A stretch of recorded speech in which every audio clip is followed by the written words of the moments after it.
السلام عليكم ورحمة الله وبركاته.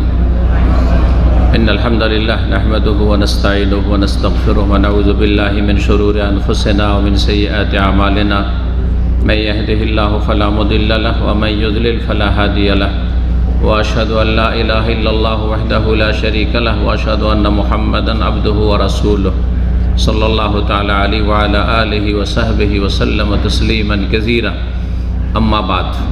সম্মানিত ভাতৃমণ্ডলী, আল্লাহ রাব্বুল আলামিনের প্রশংসা এবং নবী সাল্লাল্লাহু আলাইহি ওয়াসাল্লামের উপর সালাত ও সালামের পর আজ বৃহস্পতিবার 8ই রমজান 1444 হিজরি মোতাবেক 30শে মার্চ 2023,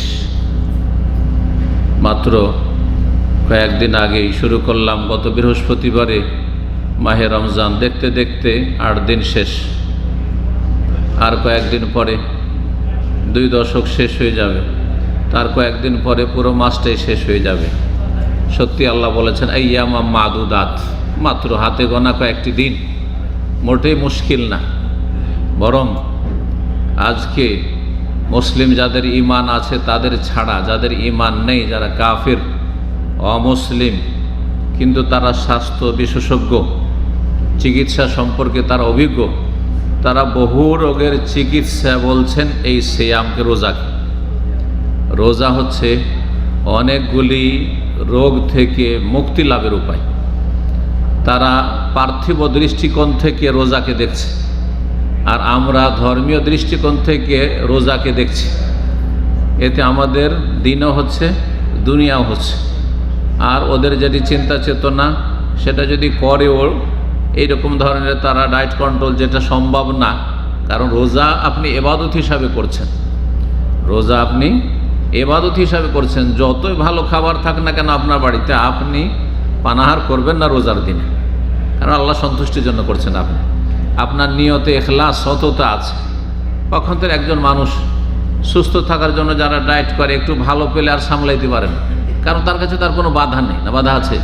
কোনো বাধা নেই। কিন্তু আমার কাছে বাধা আছে। লাখ লাখ টাকা দিয়ে রোজাকে কিনে নিতে পারবে না কোনো মুসলিমের কাছে, যদি আল্লাহ পরকাল ঈমান থাকে। আর রোজা যে আল্লাহ ফরজ করেছেন, এই চেতনা নিয়ে, ঈমান নিয়ে যদি রোজা রাখে, তো এই রোজা সবগুলি রাখার জন্য চেষ্টা করবেন। এটা ফরজ, এই চেষ্টা হচ্ছে ফরজ। কিয়ামতের দিনে প্রথম ফরজগুলি সম্পর্কে জিজ্ঞাসা করা হবে। আর তারপরে তখন ফরজে যদি ত্রুটি থেকে থাকে, সুন্নত নফল দিয়ে ঘাটতি পূরণ হবে, যদি থাকে সুন্নত নফল। আর যার ফরজেই ঘাটতির শেষ নেই, ত্রুটির শেষ নেই, বহু বছর বহু রোজা নষ্ট করেছেন, তাহলে কি জবাব দেবেন? ফরজ রোজায় যেন কোনো রকমের ঘাটতি না থাকে, সবগুলি সিয়াম পালনের চেষ্টা করবেন। আল্লাহ তৌফিক দান করুন। আমরা আজকে 10টি প্রশ্নের উত্তর দেব। প্রশ্নগুলি বিভিন্ন দেশ থেকে আমাদের কাছে আসে। প্রতি সপ্তাহে অনেক প্রশ্ন জমে আছে, আরও প্রশ্ন আসে। যে ব্যক্তি, যে ভাই আমাদের প্রশ্ন কালেকশন করেন, তার কাছ থেকে প্রতি সপ্তাহে 10টি 15টি প্রশ্ন যখন যখন আমি উত্তর দিতে পারি, সে পাঠিয়ে দেয়, আর তারপরে আমি উত্তর দিই। আজকে যে প্রশ্নগুলি এসে আছে, বেশ কিছুদিন ধরে সেগুলির উত্তর দিচ্ছি। যদিও প্রশ্নগুলির অধিকাংশর সম্পর্ক সিয়াম বা রমজানের সাথে নয়। আগামীতে আশা রাখবো যে আপনাদেরকে আমরা প্রশ্ন করার সুযোগ দেব। লিখিত প্রশ্ন করলে রমজান সম্পর্কে, আপনার রমজানে যে সব মাসলা মাসাইল রয়েছে সেগুলি সম্পর্কে, তারাবি সম্পর্কে, এতেকাফ সম্পর্কে, তারপরে রমজানের সাথে সংশ্লিষ্ট যতগুলি কার্যক্রম রয়েছে, ফিতরা রয়েছে, আরও যেসব বিষয়গুলো রয়েছে, লাইলাতুল কদর রয়েছে, এ সমস্ত বিষয় সম্পর্কে আশা করি আপনারা প্রশ্ন করবেন। ইনশাআল্লাহ তাআলা আমরা উত্তর দেওয়ার চেষ্টা করব প্রতিদিন। আল্লাহ তৌফিক দান করেন। প্রথম প্রশ্ন করেছেন এক ভাই, বলছেন আসসালামু আলাইকুম ওয়া রাহমাতুল্লাহ। ওয়ালাইকুম আসসালাম ওয়া রাহমাতুল্লাহ। আমার কিছু প্রশ্ন ছিল, মূলত 2টি প্রশ্ন করেছেন উনি। প্রথম প্রশ্ন, উচ্চশিক্ষার জন্য অমুসলিম সংখ্যাগরিষ্ঠ দেশগুলোর, অমুসলিম সংখ্যাগরিষ্ঠ দেশগুলোর যেমন যুক্তরাষ্ট্র, কানাডা, অস্ট্রেলিয়া ইত্যাদি বিশ্ববিদ্যালয়ে ভর্তি হওয়া কি জায়েজ? আমাদের কাছে সেই দেশগুলি এই ধরনের দেশ, পশ্চিমা দেশ হোক অথবা প্রাচ্যের দেশ হোক, পূর্বের দেশ হোক, অমুসলিম দেশের বিধান, অমুসলিম দেশের বিধান পূর্বে হোক আর পশ্চিমে হোক সমান। কখনো এই দৃষ্টিভঙ্গি থেকে দেখবেন না যে অমুসলিম দেশ যদি অস্ট্রেলিয়া হয় অথবা ইউরোপ আমেরিকা হয় তো সেগুলি সম্পর্কে দৃষ্টিভঙ্গি এক ধরনের, আর যে অমুসলিম দেশ বার্মা হয় ওনার বাড়ির পাশেই, তাই না? অমুসলিম দেশ যদি নেপাল হয়, অমুসলিম দেশ যদি ভারত হয়, তখন দৃষ্টিভঙ্গি অন্য। না, অমুসলিম দেশ অমুসলিম দেশ, বিধান একই রকম। অমুসলিম দেশের হুকুম পূর্বে হোক, পশ্চিমে হোক, উত্তরে হোক, দক্ষিণে হোক, রাশিয়া হোক, আর সিঙ্গাপুর হোক, থাইল্যান্ড হোক, থাইল্যান্ড বাংলাদেশের কাছে, কিন্তু একই হুকুম। যে হুকুম থাইল্যান্ডের সেই হুকুম ইউরোপ আমেরিকার, একই হুকুম। জি, তো এই বিষয়টি আজকে ভালো করে ক্লিয়ার করি। প্রথম অংশ প্রশ্নের যে অমুসলিম সংখ্যাগরিষ্ঠ, যেখানে অমুসলিমরা বেশি বসবাস করে বা অমুসলিমরা মূলত রাষ্ট্র পরিচালনা করে, রাষ্ট্র নেতা মুসলিম নয়। আজকাল মুসলিম আর অমুসলিম রাষ্ট্রের সংজ্ঞা হচ্ছে এটি, যেখানে মুসলিম সংখ্যাগরিষ্ঠ রয়েছে আর মুসলিমদের হাতে শাসন রয়েছে, এটা মুসলিম দেশ। ইসলামিক দেশ হোক আর নাই হোক, মানে ইসলামের আইনের বাস্তবায়ন তো নাই প্রায় বললেই চলে, সেই জন্য বলছি ইসলামী দেশ হোক আর নাই হোক। আর অমুসলিম দেশ মানে যেখানে অমুসলিম সংখ্যাগরিষ্ঠ আর তারপরে অমুসলিমদের হাতে শাসন ক্ষমতা, অমুসলিম দেশ। তো অমুসলিম দেশে বিদ্যালয়ে ভর্তি হওয়া কি জায়েজ? প্রথম বলবো, যদি যেই লেখাপড়া করার জন্য অমুসলিম দেশে যেতে চাইছেন, আপনি মুসলিম দেশে বসবাসকারী, ধরেন বাংলাদেশ, আপনি অমুসলিম দেশ থেকে যাচ্ছেন না, এক অমুসলিম দেশে থেকে অন্য অমুসলিম দেশে যাচ্ছেন না, আপনি মুসলিম দেশ থেকে, উদাহরণস্বরূপ বাংলাদেশ, পাকিস্তান, মালয়েশিয়া, ইন্দোনেশিয়া, মুসলিম দেশ থেকে, বা আরব দেশ, এই আরব দেশগুলো মুসলিম দেশ, এইগুলো দেশ থেকে অমুসলিম দেশে লেখাপড়ার জন্য যেতে চাইছেন বা ছেলেকে পাঠাতে চাইছেন, তাহলে প্রথম শর্ত হচ্ছে যে আপনার মুসলিম দেশে সেম শিক্ষার ব্যবস্থা আছে কিনা। যদি মুসলিম দেশে শিক্ষার ব্যবস্থা থাকে তো অমুসলিম দেশে পাঠানো জায়েজ নয়। একই শিক্ষা আপনি মুসলিম দেশে লাভ করতে পারছেন, কেন অমুসলিম দেশে পাঠাবেন? হারাম। তাহলে কখন পাঠাতে পারবেন? যদি সেই শিক্ষা, যেই সাবজেক্টটা পড়বেন সেই শিক্ষা এইরকম মানের মুসলিম দেশে নেই ব্যবস্থা, তাহলে অমুসলিম দেশে প্রয়োজন আছে। দুনিয়াও শিখতে হবে, ফার্জে কেফায়া, কারণ দুনিয়া করেও খেতে হবে।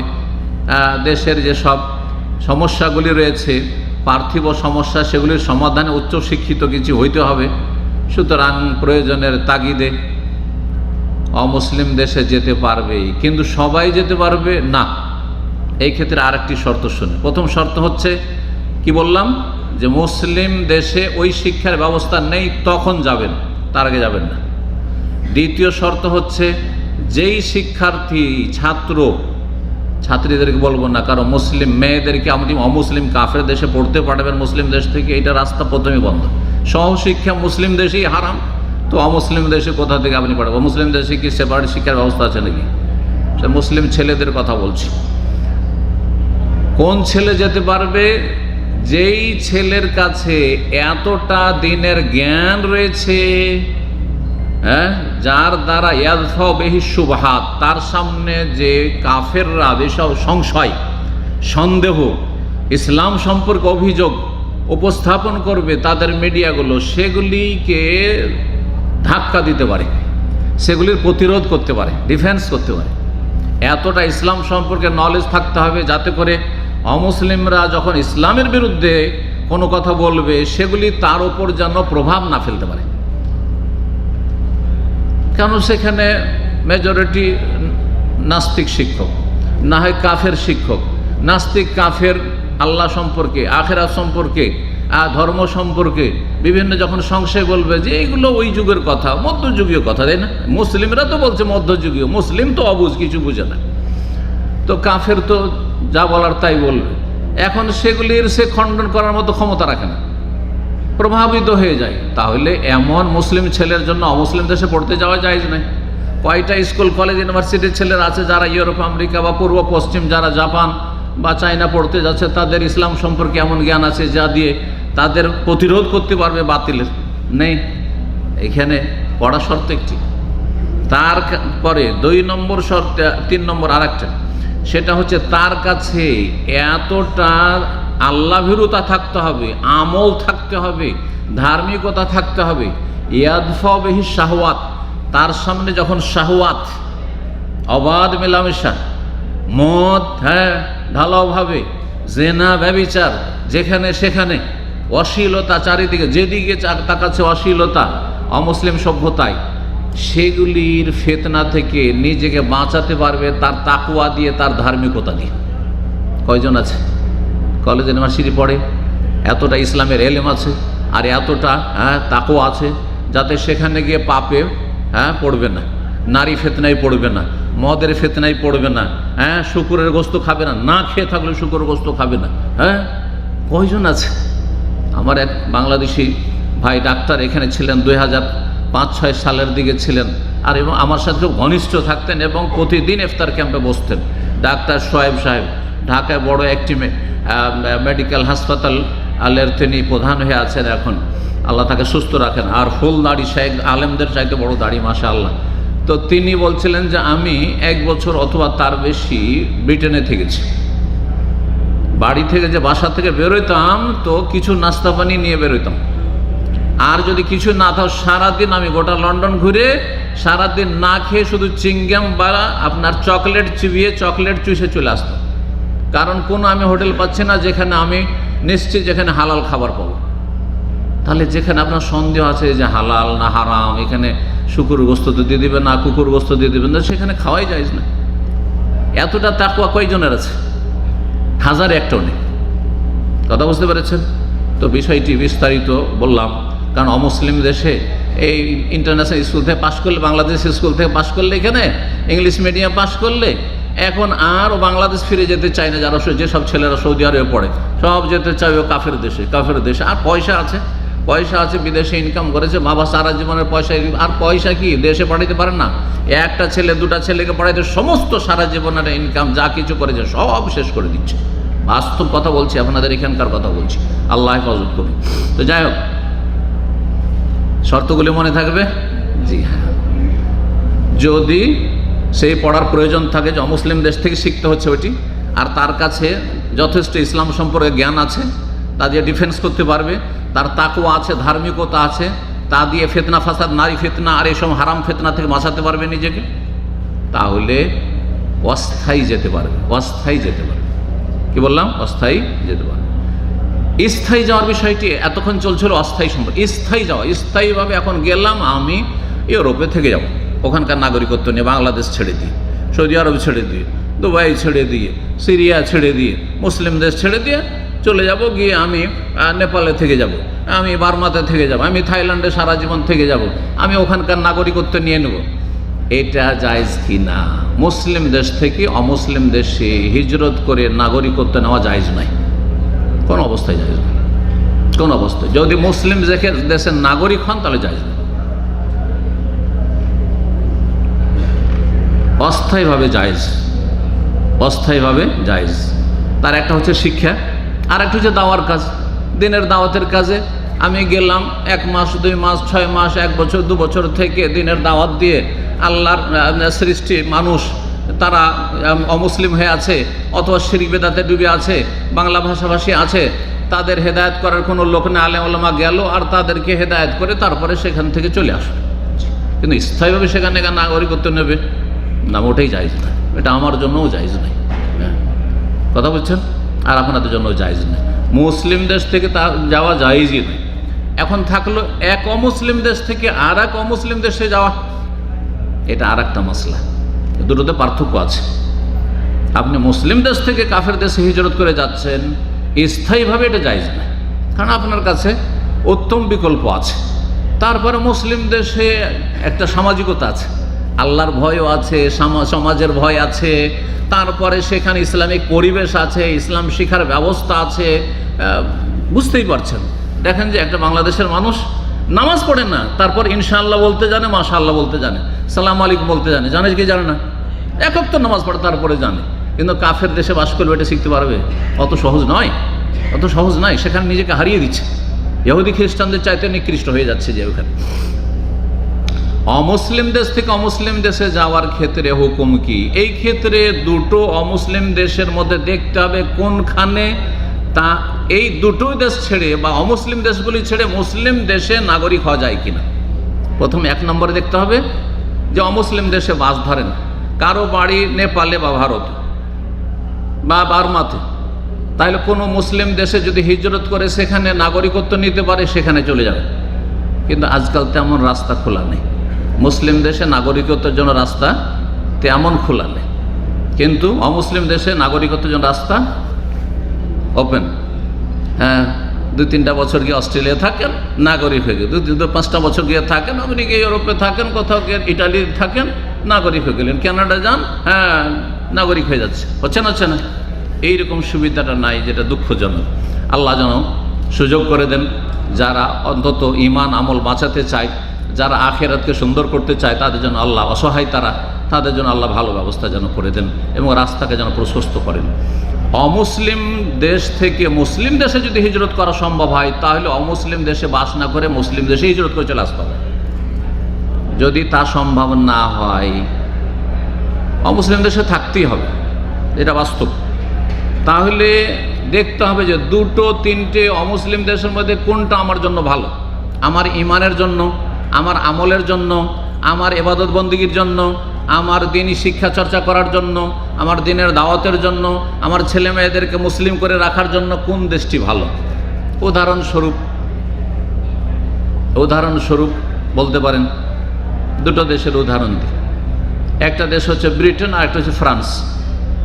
দুটোর মধ্যে কোনটা ভালো? যারা একটু জ্ঞান রাখে, হ্যাঁ, ব্রিটেনে যথেষ্ট মুসলিম আছে এবং ব্রিটেনে অনেক মসজিদ আছে, আমি গেছি, এবং সেখানে ইসলামিক অ্যাক্টিভিটিজও আছে মাশাআল্লাহ, তাই না? বিভিন্ন কমিউনিটিগুলো আছে, বাংলা ভাষাভাষী যথেষ্ট আছে, আর মুসলিমরা আছে যথেষ্ট। আর সেখানে ধর্মীয় স্বাধীনতা খানিকটা আছে, অনেকটাই আছে। পক্ষান্তরে ফ্রান্সে যখন তখন শুনতে পাচ্ছেন যে ফ্রান্স সরাসরি ইসলামের ক্ষেত্রে বিদ্বেষ শত্রুতা পোষণ করছে, হেজাবের পাবন্দি। এমনকি আমাদের এক ভাই ওখানে, আমার কাছে নাম্বার আছে তার, ফ্রান্সের, সেই ভাই পাঞ্জাবি পরে একদিন, পাঞ্জাবি আর পায়জামা পরে চলে গেছে সিটিতে, একটু ঘুরতে চলে গেছে বাড়ি থেকে, আর তার সাথে তার ওয়াইফ ছিল বোরখা পরে। তাদেরকে ধরে নিয়ে গিয়ে থানাতে হাজির করে দিয়েছে যে এই পোশাকে কেন রাস্তায় বেরিয়েছ। তাহলে এমন দেশ, অমুসলিম দেশে বসবাস করাই জায়েজ নাই। আর তাও যদি বাংলাদেশ ছেড়ে যান, মুসলিম দেশ ছেড়ে যান, তাও পাকিস্তান ছেড়ে যাচ্ছেন, তাহলে হারাম এরকম দেশে বসবাস করা। ভালো করে শুনুন। তো যারা অমুসলিম দেশ ছাড়া কোনো উপায় পাচ্ছেন না, দেখবেন যে 2টো অমুসলিম দেশের মধ্যে কোনটা ভালো, যেখানে দেখছেন যে অনেকটা আমি নিজের জানটাও বাঁচাতে পারবো, পরিবারকেও বাঁচাতে পারবো, জান মালের হেফাজতও হবে এবং ঈমান ইসলামেরও হেফাজত হবে, তুলনামূলক সেখানে বসবাস করবে। যেখানে জান মালের নিরাপত্তা নেই, যেখানে ঈমান ইসলামের নিরাপত্তা নেই, সেখানে বসবাস করা জায়েজ নয়, যদি তার চাইতে ভালো ব্যবস্থা থাকে। আল্লাহ সহজ করুন। আশা করি আজকের বিষয়টি বিস্তারিত হয়েছে, এতে থেকে মানুষও উপকৃত হতে পারবেন। কারণ এই বিষয়ে অনেকের খুব সংশয় বিভিন্ন, যে কে কোনখান থেকে হিজরত করছে, এটা গুরুত্বপূর্ণ বিষয়। কে কোনখান থেকে যাচ্ছেন, আর স্থায়ী যাচ্ছেন কি না, না অস্থায়ী যাচ্ছেন, তারপরে যে যাচ্ছেন তিনি ইসলাম সম্পর্কে কতটা জ্ঞান রাখেন, আল্লাহর ভয় কতটা আছে, এই সমস্ত বিষয়গুলি যেন আমাদের মনে থাকে। আল্লাহ বোঝার তৌফিক দান করেন। আমি দ্বিতীয় অংশটির উত্তর দিয়ে দিচ্ছি, উত্তর অলরেডি হয়ে গেছে। উচ্চশিক্ষার পর সেসব দেশগুলিতে নাগরিকত্বের জন্য চেষ্টা করা, সেসব দেশগুলিতে ক্যারিয়ার গড়ে তোলা এসব কি জায়েজ হবে? যদি মুসলিম দেশ থেকে গিয়ে হয় তাহলে জায়েজ নয়। অমুসলিম দেশ থেকে যদি হয়, আর দেখেন যে যেই দেশে আমি গিয়েছি উচ্চশিক্ষার জন্য বা সেখানে স্থায়ীভাবে থাকার জন্য, আর একটা অমুসলিম দেশ থেকে গেছি, সেই অমুসলিম দেশ যেটা আমি ছেড়েছি সেটা আরও খারাপ, তাহলে আপনার জন্য ভালো। আর একটি হিজরত শুনে নেন, একই দেশের ভিতরে, মুসলিম দেশে, বাংলাদেশে, এক জায়গায় শিরক আর বেদাত, মাজার পূজা ছাড়া বাস করা মুশকিল, মিলাদ করা ছাড়া বাস করা মুশকিল। আর এক জায়গায় মাশাআল্লাহ ওইসব মাজার আর মিলাদ কিছু নেই। তাহলে আপনার একই দেশের মধ্যে এক এলাকা থেকে আর এক এলাকা হিজরত করা জরুরি।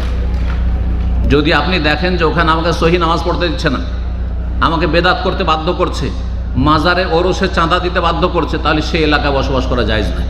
সেখান থেকে হিজরত করুন, সেখান থেকে হিজরত করুন। মেলা জায়গা আছে, যদি না জানেন আমার কাছে জেনে নেবেন যে কোন জায়গায় বাংলাদেশের মধ্যে হিজরত করলে আর আমি সেখানে শহীদ শুদ্ধ সৌদি আরবের মতো কোরআন সুন্নাহ ভিত্তিক আমি ইবাদতবন্দি করতে পারবো আর শিরক বিদআত থেকে বেঁচে থাকতে পারবো। আল্লাহ তৌফিক দান করেন। 2 নম্বর প্রশ্ন করেছেন, আসসালামু আলাইকুম শেখ। ওয়ালাইকুম সালাম রাহমাতুল্লাহ। অনেকে বলে নাউজুবিল্লাহ আর কেউ বলে আউজুবিল্লাহ, কোনটি সঠিক? দুটোই সঠিক। উত্তরটি দিলে অনেক উপকার হবে। আমরা আরবি না জানার কারণে এইসব প্রশ্ন। আউজুবিল্লাহ হচ্ছে এক বচন আর নাউজুবিল্লাহ হচ্ছে বহু বচন। আউজুবিল্লাহ মানে আমি আল্লাহর কাছে আশ্রয় চাইছি আমি, আর নাউজুবিল্লাহ মানে আমরা আল্লাহর কাছে আশ্রয় চাইছি। ঠিক আছে, আরবি শিখুন, আল্লাহ শেখার তৌফিক দান করেন। 3 নম্বর প্রশ্ন বলছেন, আসসালামু আলাইকুম শেখ। ওয়ালাইকুম সালাম রহমতুল্লাহ।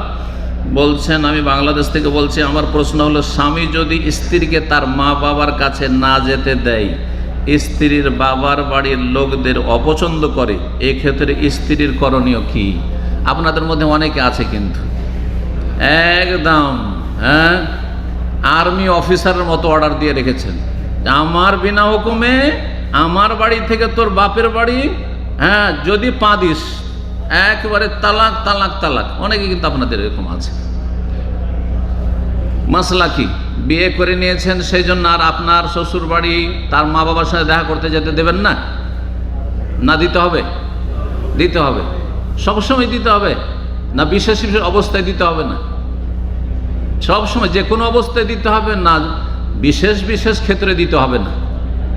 হ্যাঁ, দেখেন বন্ধ হয়ে গেল। তাহলে ফতোয়া শুধু ঢালাওভাবে দিলে হবে না, দেখতে হবে আপনি যেখান থেকে বিয়ে করে নিয়ে এসছেন, যেই বাড়ি থেকে, সেই বাড়িতে আপনার স্ত্রী গেলে খারাপ হওয়ার সম্ভাবনা নেই, খারাপ হওয়ার সম্ভাবনা নেই। তাহলে বাবা মার সাথে মাঝে মাঝে দেখা সাক্ষাৎ করতে যেতে দিতে হবে, না হলে আপনি জালেম। ভালো করে শুনুন, কারণ আপনার স্ত্রী আপনার শ্বশুর বাড়ি গেলে কোনো অসুবিধা নেই তো, সেখানেও পর্দা আছে, আর সেখানেও নামাজ ঠিক থাকবে, আর সেখানে এমন নয় যে পরকে লিপ্ত হওয়ার কোনো ভয় আছে, অথবা বেহায়া বা পর্দা সেখানে অবাধ মেলামেশা আছে, ওর বাড়িতে যেই সেই ঢুকে গোটা গ্রামের, এমনও নয়। তাহলে আপনার যেতে দিতে অসুবিধা নেই। কেন যেতে দিবেন না? বাপ মায়ের হক নেই? বিয়ে হয়েছে তো কী হয়েছে, বাপ মায়ের হক আছে। সুতরাং দেখা সাক্ষাৎ, খোঁজ খবর নেওয়া, সুখে দুঃখে একটু তাদের সাথে হওয়া, এগুলো ভালো কাজ। সুতরাং ভালো কাজে সহযোগিতা করতে হবে। জি, কিন্তু কোন অবস্থায় যেতে দেবেন না, বা যেতে যদি স্বামী না দেন তার ন্যায্য অধিকার, এবং সেটা জুলম হবে না যদি দেখে যে আমার শ্বশুর বাড়ি যখন আমি বিয়ে করেছিলাম ইসলাম বুঝতাম না, খারাপ পরিবেশে বিয়ে করেছি, আর ওদের বাড়িতে পর্দা মোটেই নেই, সেখানে গেলে তার মামাতো ভাইয়ের সাথে, খালাতো ভাইয়ের সাথে, তার দুলা ভাইয়ের সাথে, কার সাথে যেখানে সেখানে ঘোরাফেরা করবে অথবা গল্প করবে, ফিতনার আশঙ্কা রয়েছে, আমার পারিবারিক জীবন, আমার দাম্পত্য জীবন ধ্বংস হওয়ার আশঙ্কা রয়েছে, তাহলে স্বামীর পূর্ণ অধিকার আছে যে আমি যেতে দেব না, কিন্তু তোমার মা বাবা এসে দেখা করে যাবে। আবার যদি কেউ বলেন তোর মা বাবাকেও দেখা করতে দেব না, এটা চলবে না, এটা চলবে না। তবে একটি অবস্থায় চলতে পারে, কিছু কিছু মা আছে, আমাদের কাছে রিপোর্ট আছে, কিছু কিছু মা বাবা এমন আছে, আপনার স্ত্রী খুব ভালো চলছে, খুব ভালো চলছে, যেই আপনার শাশুড়ির সাথে কথা বলেছে, কথা বলার পরে ও পাল্টে গেল, হঠাৎ করে পাল্টে গেল, এমন এমন অসৎ পরামর্শ দিল, এমন এমন কথা বলল যে আপনার সাথে তার অশান্তি সৃষ্টি হয়ে গেল। এইরকম যদি বদচরিত্রের হয় শাশুড়ি কারো, তাহলে বলবে যে না তোমার মায়ের সাথে দেখা করিও না, আর তোমার মায়ের সাথে কথা বলে আমার সামনে বলো কি কথা বলছে। কথা বোঝা গেছে? কারণ আপনাকে সুখী হইতে হবে এবং আপনার স্ত্রীকেও সুখে রাখতে হবে। এটা হচ্ছে ইসলামের বৃহৎ উদ্দেশ্য। এই উদ্দেশ্যে এই বিধানগুলি। জি, কার ওপরে যেন অবিচার না হয়, স্বামীর ওপরে যেন অবিচার না হয়, আর স্ত্রীর সাথে যেন অবিচার না হয়। 4 নম্বর প্রশ্ন বলছেন, আসসালামু আলাইকুম ওয়া রাহমাতুল্লাহ। ওয়া আলাইকুম আসসালাম ওয়া রাহমাতুল্লাহ। আমি ভারতীয়, আমি পড়াশোনার জন্য হোস্টেলে কর্ণাটকে থাকি। সেখানে হিন্দুরা আমার কাছে পূজার জন্য টাকা চায়, আমি পূজার জন্য টাকা দিই না, তাই আমাকে হুমকি দেয়, বাদ মে দেখ লুঙ্গা, আল্লাহ ওদের অনিষ্ট থেকে রক্ষা করুন, এইরকম বলে। এখানে আমার কি করা উচিত? তারপরও আমি পুজোর জন্য টাকা দিইনি, আর ইনশাআল্লাহ কোনো দিন দেব না, তারপরেও যদি বেশি জোর করে তাহলে আমি কি করব? আল্লাহ সূরা নাহলে বলেছেন, ইল্লামান উকরিহা ওয়া কলবুহু মুতমাইন্নুম বিল ঈমান। কারো ওপর যদি জোর জবরদস্তি করা হয় আর তার অন্তরে ঈমান যদি বদ্ধ পরিকর মজবুত থাকে, আর সে নিরুপায় হয়ে শিরক বেদাত কুফরি যদি করেও ফেলে, তাতে ঈমান নষ্ট হবে না, তাতে ঈমান নষ্ট হবে না। আল্লাহ না করে আপনাকে কেউ যদি বলে যে তুই আমাদের দেবতাকে সিজদা কর, আর না হলে তোকে এখনই জবাই করে দেবো, অথবা তুই মাজারে সিজদা কর, নাহলে তোকে এখনই জবাই করে দেবো, তাহলে আপনার জন্য জায়েজ, কোনো গুনাহ হবে না। আল্লাহ কোরআনে কারিমে বলেছেন, সূরা নাহল পড়ে দেবো, কোনো অসুবিধা নেই। কিন্তু ঈমান মজবুত হইতে হবে। এই না যে সন্তুষ্ট চিত্তে দিয়ে দিলেন, হ্যাঁ পুজোর চাঁদা চাইলো 10 টাকা দিয়ে চলবে, আর 100 টাকা ধরিয়ে দিলেন, তাহলে গুনাহগার হবে না। জান বাঁচাইতে যদি পারেন 5 টাকাতে, তাহলে 10 টাকা দেওয়া জায়েজ নয়, 100 টাকা দেওয়া জায়েজ নয়। কথা বোঝা গেছে? আর যদি দেখা যায় যে না, জান বাঁচবে না, তাহলে আপনি শিরক কুফরি করতে পারবেন, পূজার চাঁদাও দিতে পারবেন, এতে আপনার ঈমান হারাবে না। আর যেটা বলছেন যে আমি মরে গেলেও বা কিছু, অনেকে মনে করেন যে আমাকে যদি জবাই করে দেয়, মেরে ফেলে দেয়, তবু আমি পূজার চাঁদা দেব না, এটি করলে আপনি শাহাদাতের দরজা পাবেন, কিন্তু এটা ওয়াজিব নয়। হ্যাঁ, জান বাঁচাইতে পারেন, জান বাঁচাবার অধিকার শরীয়তে আছে, জান বাঁচাবার অধিকার শরীয়তে আছে। কিন্তু একটি প্রশ্ন থাকে, একটি হাদিস রয়েছে, লা তুশরিক বিল্লাহি ওয়া ইন কুতিলতা আও হুররিকতা, আল্লাহর সাথে শিরিক করিও না, যদিও তোমাকে খুন করা হয় অথবা আগুনে পুড়িয়ে দেওয়া হয়, জ্বালিয়ে দেওয়া হয়। এর মানে কি? এর মানে হচ্ছে এটা হচ্ছে আজিমাত, এটাকে বলে আজিমাত। তুমি যদি পারো তাহলে এতে তুমি উচ্চ মর্যাদা পাবে। কিন্তু কোরআনের আয়াত যেহেতু স্পষ্ট যে জবরদস্তি করলে কোনো গুনাহ হবে না, সুতরাং জায়েজ। জবরদস্তি কাউকে যদি মদ পান কর, না হয় মেরে দেব, এই কর না হয় মেরে দেব, এই কর না হলে এই করব, তাহলে কোনো উপায় নেই, কোনো উপায় নেই। সেই ক্ষেত্রে যতটা নিরুপায় ততটা জায়েজ, তার বেশি নয়। সুতরাং আপনি আল্লাহ হেফাজত করে প্রথম দোয়া করেন, এবং দোয়া করব ভালো মানুষদের আল্লাহ হেফাজত করুন। আর তারপরে যদি বাধ্য হন, তাহলে চাঁদা যদি দিয়ে দেন, অথবা এরকম শিরকি কুফরি কোনো কিছু করেও দিতে হয়, আর তা না আপনি নিরুপায় করলেন, তাহলে গুনাহগার হবেন না। 5 নম্বর প্রশ্ন বলছেন, আসসালামু আলাইকুম। ওয়ালাইকুম সালাম ওয়া রাহমাতুল্লাহ। সালাতে 2 সিজদা দেওয়ার পরে দ্বিতীয়, তৃতীয়, চতুর্থ রাকাতের জন্য দাঁড়ানোর সুন্নাহ পদ্ধতি কি হবে? হাঁটুর ওপর হাত রেখে দাঁড়ানো, না হাত মুষ্টিবদ্ধ করে নিচে ভর দিয়ে দাঁড়াতে হবে? আবার অনেকে বলছেন হাতের আঙ্গুল খোলা রেখে নিচে ভর দিয়ে দাঁড়াতে হবে। এখানে সঠিক নিয়ম কোনটি হবে? 3টি নিয়মের কথা বললেন। হাঁটুতে ভর দিয়ে উঠা, রুকু না সেজদা থেকে বা সেজদা করার পরে যখন আপনি দাঁড়াতে যাচ্ছেন, তখন হাঁটুতে ভর দিয়ে উঠা, এই মতটি কিছু কিছু মযহাবে আছে, কিন্তু এই মতটি দুর্বল। সঠিক হচ্ছে যে ওঠার সময় জমিনে ভর দিয়ে উঠবেন, জমিনে ভর দিয়ে উঠবেন, এটা বেশি সহিহ হাদিস। যে যখন উঠতেন তখন হাত পরে উঠতো, হাঁটু আগে উঠতো, হাতে ভর দিয়ে উঠতেন। এখন হাতটা এইভাবে ভর করে রাখবেন, হাতকে সম্প্রসারিত করে এইরকম করে, নাকি মুষ্টি বেঁধে রাখবেন? এই দুটো মত, অনেক যারা কোরআন সুন্নাহর অনুসারী সালাফি উলামা, তাদের মধ্যে এই দুটো মত রয়েছে, ভিন্ন মত। একদল বলছেন যে হাতে ভর দিয়ে উঠবে, কিন্তু মুষ্টি বেঁধে উঠতে হবে, যেমন আলবানী রাহিমাহুল্লাহ বলছেন মুষ্টি বেঁধে উঠতে হবে। কারণ হাদিসে এসছে যে নবী সাল্লাল্লাহু আলাইহি ওয়াসাল্লাম যখন উঠতেন তখন আটা সানার মতো করে হাতটাকে করতেন। এখন আটা সানার ব্যাখ্যা করতে গিয়ে দুটো মত হয়েছে। আটা মহিলারা সানে কিভাবে? কেউ যারা বলছে যে এইভাবে সানে, আটা সানার সময় এরকম করে, তাই না? তো বলছে এরকম ভর দিয়ে উঠতে হবে, তারা বলছে। তা আলবানী সাহেব ওইটাই বলছেন যে আটা সানা সাধারণত এইভাবে হয়, মুষ্টি বেঁধে হয়। কিন্তু আবার কিছু কিছু মহিলাকে দেখেছেন আটা সানে এইভাবে, আটা সানে এইভাবে আটা সানে। তো কথা হচ্ছে যে সেটাও বলা যেতে পারে। সুতরাং এই ক্ষেত্রে বাড়াবাড়ির কিছু নাই। কেউ যদি হাতকে সম্প্রসারিত করেও যদি উঠে তবুও জায়েজ, কিন্তু মুষ্টি বেঁধে উঠলে বেশি ভালো। কারণ সাধারণত আটা সানার সময় মুষ্টি বাঁধাই হয়। বাকি এগুলো নিয়ে বাড়াবাড়ির কিছু নেই, সুন্নত মুস্তাহাব বিষয়। কেউ যদি আগে হাত উঠিয়ে নিয়ে রানের ওপর রেখে ওঠে তবুও জায়েজ, কিন্তু সেটি অনুত্তম, আর মতটি দুর্বল, যেমনটা বললাম। 6 নম্বর প্রশ্ন বলছেন, আসসালামু আলাইকুম রহমতুল্লাহ। আলাইকুম সালাম রহমতুল্লাহ। আমার 17 বছর বয়স। দিনের পথে ফেরার পর আল্লাহর রহমতে দিন পালনে সর্বোচ্চ চেষ্টা করে যাচ্ছি। স্কুল, কোচিংয়ের পরিবেশের ফিতনায় আমার জন্য বিয়ে করা অনেক জরুরি হয়ে পড়েছে। আমি নফল রোজাও রাখি, তবে আমার বাবা মা আমার বিয়ের গুরুত্ব বুঝতে ব্যর্থ। এখন আমি কিভাবে মা বাবাকে বিয়ের জন্য রাজি করব? আমার বাবা ধর্মীয় বিষয়ে গাফিল, আল্লাহ হেদায়েত করুক। তিনি আমাকে মেডিকেল কলেজে ভর্তি হওয়ার আগে বিয়ে দেবেন না।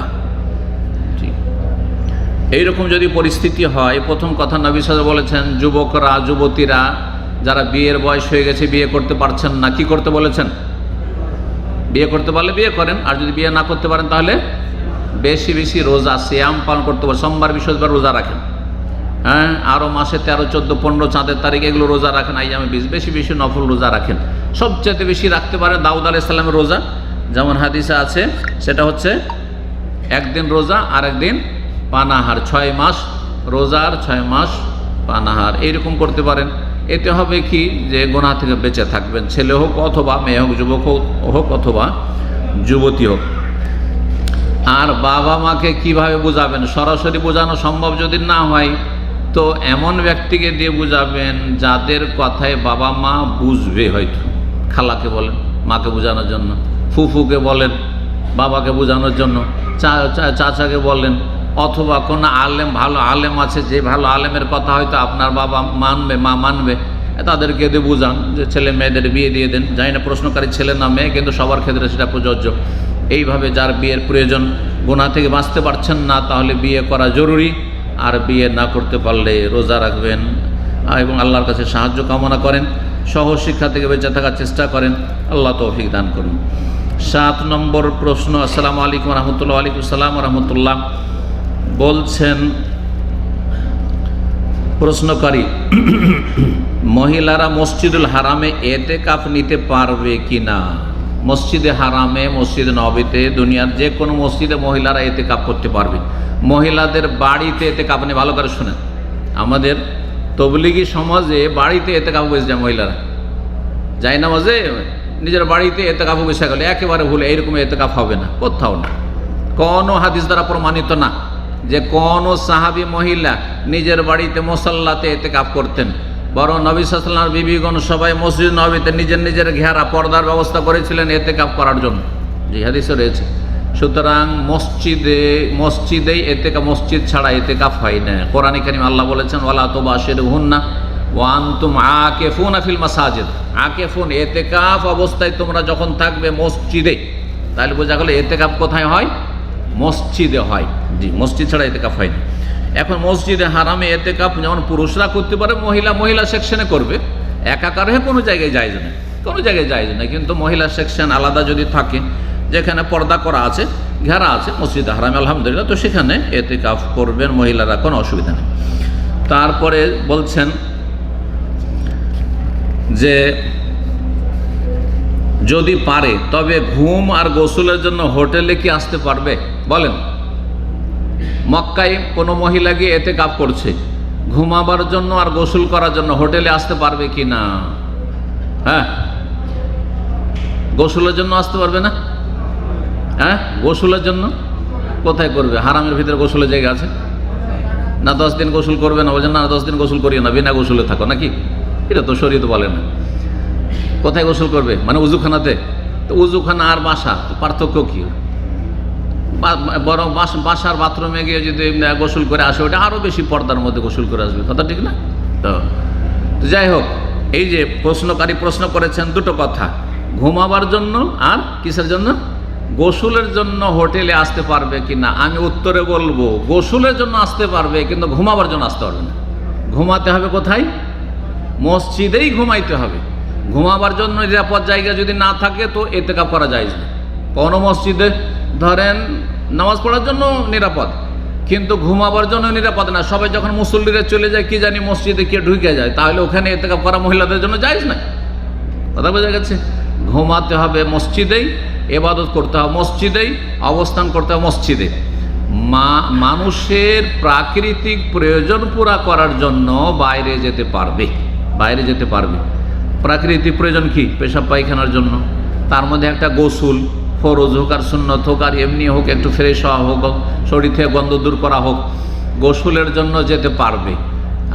খাবার, এমনকি খাবার কেউ যদি দিয়ে আসার মতো না থাকে, হ্যাঁ, কেউ দিয়ে আসার মতো কেউ নেই, তাহলে নিজের বাড়িতে গিয়ে খাবার নিয়ে চলে আসবে, চুপচাপ খাবারটা নিয়ে, খাবার ওখানে বসে খেতে পারবে না। স্ত্রী খাওয়াচ্ছে আর বাড়িতে গিয়ে খাবার খাবে, এটা চলবে না। কিন্তু খাবারটা নিয়ে মসজিদে চলে আসলো, এটা করতে পারবে।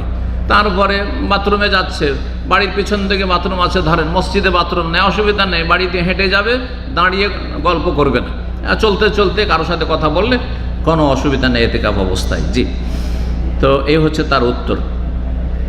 8 নম্বর প্রশ্ন বলছেন যে, আসসালামু আলাইকুম শেখ। ওয়ালাইকুম সালাম। এমন মুদি দোকানির কাছে দোকান ভাড়া দেওয়া যাবে কিনা যে সব ধরনের হালাল পণ্য বিক্রির পাশাপাশি সিগারেট বিক্রি করে? সিগারেট, বিড়ি, তামাক, জর্দা, গুল, এই জাতীয় যত কিছু আছে এগুলি হচ্ছে হারাম, মকরু নয়, এগুলি হচ্ছে হারাম। সুতরাং এগুলির ব্যবসা করা হারাম, এগুলি পান করা হারাম, সেবন করা হারাম, হ্যাঁ, এগুলির চাষবাস করা হারাম, সব হারাম, এসব রুজি হারাম। তবে সামান্য একটা অংশ তার হারাম রয়েছে। তারপরে সে আপনার কাছে দোকান যখন ভাড়া নিচ্ছে, সে বলছে না যে আমি বিড়ির দোকান খুলবো বা সিগারেটের দোকান খুলবো, সে বলছে মুদিখানার দোকান খুলবো। সুতরাং আপনি ভাড়া দিতে পারেন, তাতে যদি সামান্য আংশিক কিছু সে হারাম বিক্রি করে, তার জন্য সে রবের কাছে জবাব দিবে এবং তার আংশিক রুজি হারাম, কিন্তু আপনার ভাড়া দেওয়া তার কাছে হারাম নয়। আর এরকম শর্ত লাগাইতে হবে, দেখো কোনো কিছু রাখতে পারবে না, লাগান তো ভালো, শর্ত যদি লাগান তো ভালো, কিন্তু সেটা বলা যাবে না যে ভাড়া দিতেই পারবেন না যেহেতু কিছু সিগারেট বিক্রি করছে সেই জন্য। এইরকম ফতোয়া দিতে পারবো না, আল্লাহ তাআলা আলাম, তবে সতর্কতা ভালো।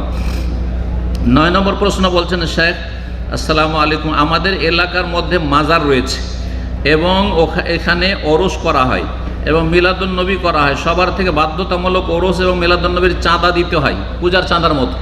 হিন্দুদের পূজার চাঁদা আর ওরসের আর মাজারের চাঁদা, দুই চাঁদাতে কোনো পার্থক্য নেই। যদি কেউ পার্থক্য করে তাহলে জানবে যে সে তার ইমান ইসলাম ঠিক হয়নি, ইসলাম বুঝেই নিছে, দুটাই শিরক। তো সমাজ না দিলে সমাজ থেকে বের হয়ে যেতে বলে, থাকতে চাইলে টাকা দিতে বলে, এ ধরনের কথা বলে থাকে, তাহলে করণীয় কি? সেখান থেকে হিজরত করবেন। এজন্য একটু আগে বললাম, বেদাতি এলাকা থেকে সুন্নতি এলাকায় হিজরত করবেন। যেখানে দেখছেন যে মাজার পূজা করতে বাধ্য, মাজারকে চাঁদা দিতে বাধ্য, ওরসে চাঁদা দিয়ে বাধ্য, মিলাদ করতে বাধ্য, শবে বরাতের হালুয়া রুটি খেতে আর এই শবে বরাতের বেদাত করতে বাধ্য, সেখান থেকে বাড়ি অন্য জায়গায় সরিয়ে নেবেন। এটি হচ্ছে শরীয়তের বিধান। তারপরে 10 নম্বর প্রশ্ন, সর্বশেষ প্রশ্ন করেছেন এক ভাই, বলছেন আসসালামু আলাইকুম রহমতুল্লাহ। ওয়ালাইকুম আসসালাম রহমতুল্লাহ। শেখ, বাড়িতে সলাত আদায় করার সময় মহিলাদের পা বের হয়ে থাকলে কি সলাত হবে? পা যদি বেরিয়ে থাকে, পায়ের তলা শুধু, আর টাকনার নিচ পর্যন্ত কাপড় থাকে, টাকনার নিচ পর্যন্ত কাপড় আছে, মহিলাদের টাকনার নিচে কাপড় থাকতে হবে আর পুরুষদের টাকনার ওপরে কাপড় থাকতে হবে। পুরুষদের যদি টাকনার নিচে কাপড় যায় তাহলে হারাম, কাবিরা গুনাহ, আর মহিলাদের টাকনার ওপরে যদি যায় তাহলে গুনাহ।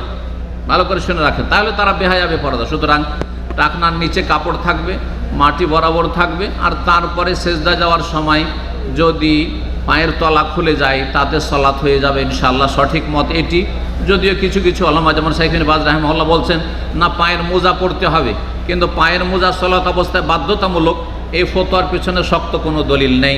হাযা আল্লাহু আ'লাম ওয়া সাল্লাল্লাহু ওয়া সাল্লাম আলা নবিয়িনা মুহাম্মদ ওয়া আলা আলিহি ওয়া সাহবিহি আজমাইন। শাহরু রমাদান আল্লাযী উনজিলা ফীহিল কুরআনু হুদাল লিন-নাসি ওয়া বায়্যিনাতিন মিনাল হুদা ওয়াল ফুরকান।